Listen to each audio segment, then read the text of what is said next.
Alors bonjour messieurs dames et bienvenue sur AutoZone Réunion pour l'essai de ce pick-up Renault. Alors c'est pas courant, Renault veut prendre quelque part de marché supplémentaire et propose donc cette Alaskan. Alors c'est pas très compliqué pour Renault puisque faisant partie du groupe Renault-Nissan, la base technique de cette Alaskan c'est évidemment le Nissan Navara. Néanmoins le style évidemment est spécifique, on retrouve notamment cette grosse calandre typique de chez la marque aux losanges avec ces 3 barres chromées et cet énorme logo. En option, on peut disposer également des feux full LED avec les feux diurnes en forme de C.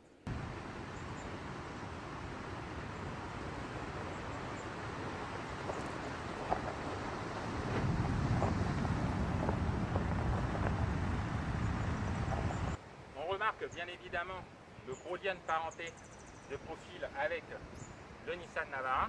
Sur cette finition zen du Renault Alaskan, on a tout de même des jantes en 18 pouces Python, les arceaux, les poignées de porte chromées, les coques de rétroviseur chromées, ce logo.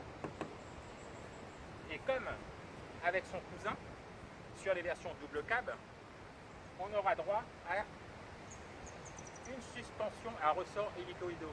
Alors par rapport aux autres pick-up qui disposent de suspension à lame, ça apporte un surplus de confort, moins de vibrations. Bon, on a cette face arrière typique d'un pick-up. Par rapport au Navara, on a une porte de vanne légèrement lissée. On a également l'intérieur des feux qui ont été redessinés.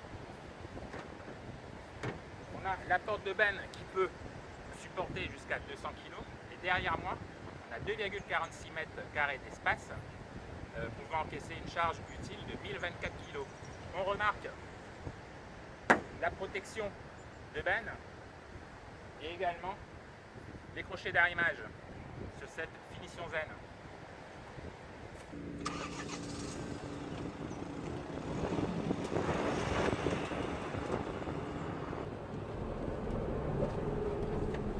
Alors, ce qu'on apprécie immédiatement dans ce Renault Alaskan, c'est l'habitabilité générale.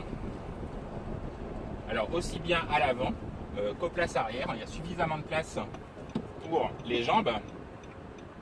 Et on a même un dossier qui est incliné sur 23 degrés à l'arrière, ce qui rend le voyage un peu plus confortable pour les passagers.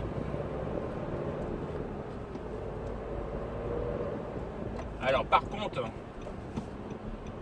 quand on achète une Renault, on aimerait effectivement se retrouver dans un univers Renault. Là non, la marque aux losanges a repris intégralement la planche de bord du Navara. Alors attention, la finition est plutôt bonne, tout est bien construit, mais on aurait aimé vraiment un intérieur plus spécifique, avec notamment une console centrale Renault par exemple.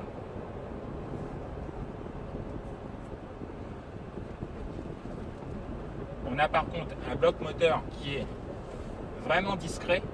Alors Renault a certainement également soigné l'insonorisation. Ce 2,3 litres DCI donc de 190 chevaux, il est souple, discret, suffisamment performant.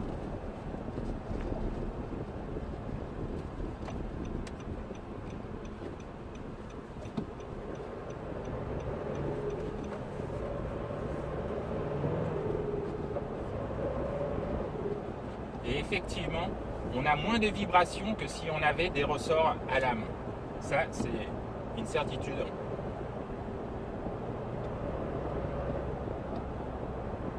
Par contre, tout n'est pas parfait non plus, puisque on dispose effectivement de systèmes de transmission intégrale, mais enclenchable. Alors c'est dommage, on aurait apprécié, pour un modèle familial comme ça, double cabine, je dirais, on aurait apprécié une transmission intégrale, permanente et gérée électroniquement. Bon, bah, c'est un petit défaut qu'elle partage avec sa cousine.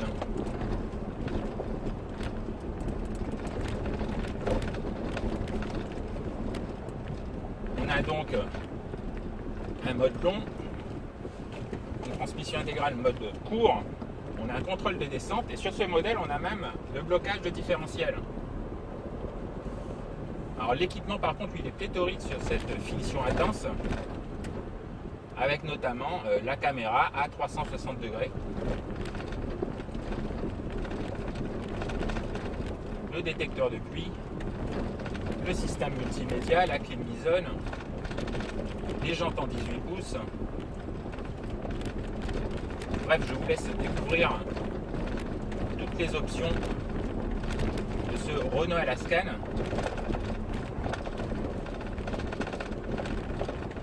Renault qui n'a donc rien à perdre face au leader de la catégorie, le Ford Ranger. Ensuite on a le Nissan Navara, le Mitsubishi L200, le Volkswagen Amarok, et j'en passe. Voilà, c'était un petit essai de ce Renault Alaskan et nous on vous dit à bientôt sur Autozone Réunion pour un prochain essai. À bientôt.